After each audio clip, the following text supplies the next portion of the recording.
Sipa USA, NewscomConstitutional crisis or politics as usual. President Trump's Monday morning tweet storm about the U.S. Department of Justice, DOJ, has struck some critical observers as beyond the man's usual bluster. Trump has long posited as fact an Obama-era FBI conspiracy to eavesdrop on his campaign. This week he demanded that DOJ look into the alleged operation. Stop waiting for the constitutional crisis that President Trump is sure to provoke, writes Eugene Robinson at Real Clear Politics today. It's here. Robinson sees Trump's demands for a DOJ investigation as transparently political, and gross misuse of his presidential authority, designed to cast doubt on special counsel Robert S. Mueller's probe into possible Russian interference in the 2016 election. Rather than push back and defend the rule of law, laments Robinson, justice tried to mollify the president by at least appearing to give him what he wants, while Republican leadership in Congress has been silent as a mouse.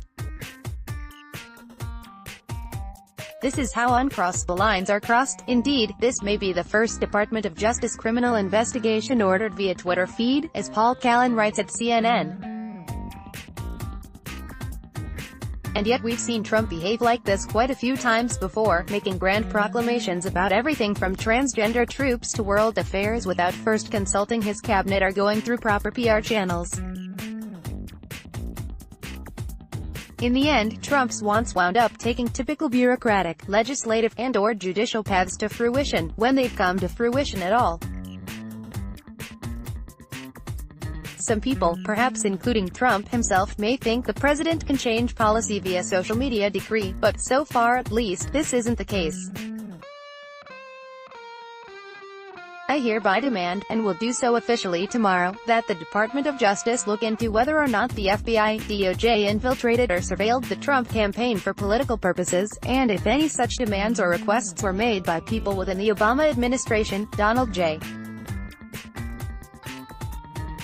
Trump, at Real Donald Trump, May 20, 2018. As usual, there are some folks taking issue not with the actual substance of Trump's demands but the way he made them.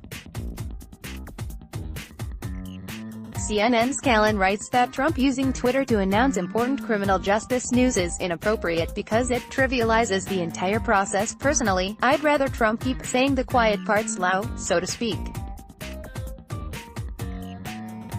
It gives the public a good insight into presidential priorities, gives Trump a good opportunity to self-sabotage by contradicting carefully crafted legal justifications for things, and sends his advisors and staff scrambling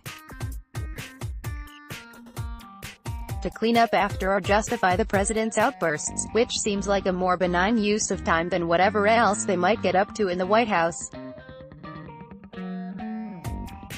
In a way, it diminishes the importance of presidential declarations. Rather than appearing as an all-powerful authoritarian nightmare, Trump seems an impotent, embittered senior citizen, isolated and ranting from behind his various screens while the machinery of government keeps churning out its typical crap and constitutional checks and balances do their thing. I may be pathologically convinced that nothing is new and everyone should calm down, whatever it is we're talking about, but a lot of popular pundits and press have laughably goldfish-like memories when it comes to the president. Here's the New York Times editorial board yesterday, putting aside the cartoonish language, I hereby demand. Really, consider the seriousness of the threat posed by a president ordering federal law enforcement officials to investigate the people who are investigating him. Consider the seriousness. And yet, Trump has been calling for exactly that since he got in office a year and a half ago. On Twitter and just about every other medium. No constitutional crisis yet. Is it just the cartoonish language that has everyone so scared this time? Are they actually scared, or is it a mix of moral performance and economic incentives to scare other people? I can never quite tell. In any event, things outside Trump's Twitter feed seem to be business as usual right now. White House officials announced yesterday that some Republican congressional leaders will be able to view some of Special Counsel Robert Mueller's investigative documents. Specifically, they'll get a glimpse of dirt related to the FBI informant who fed the agency information on the overseas activities of Trump world folks in 2016. Meanwhile, a Monday meeting in the Oval Office between Justice Department officials and the president ended with a promise that DOJ's Inspector General would look into any irregularities, according to White House Press Secretary Sarah Huckabee Sanders. Some are reading it as a response to Trump's tweets, but the White House characterized the meeting as routine, and said it was scheduled last week, reports USA Today. Free minds. Another round of primary races run today. Voters in Arkansas, Georgia, Kentucky, and Texas head to the polls today. Texans will re-vote on races where no candidate got a majority in March. The other three states see contests that include a handful of congressional districts critical to Democrats' chances to win back the chamber, points out Politico. Two battleground districts in particular, in Lexington, Kentucky, and outside Houston, feature examples of the continuing battle between establishment Democrats and insurgent candidates, who are proudly spurning party bigwigs in their efforts to win primaries. Meanwhile, in Georgia, Democrats are poised to nominate an African-American woman for governor 5 months after winning a special Senate election in neighboring Alabama, a victory the party credits, in large part, to black women, who voted resoundingly for now Sen. Doug Jones, former state rep. Stacey Abrams would be the first African-American woman to serve as a governor, and the first elected African-American governor in the Deep South of any gender. Free markets cord-cutting consumers happier than cable customers.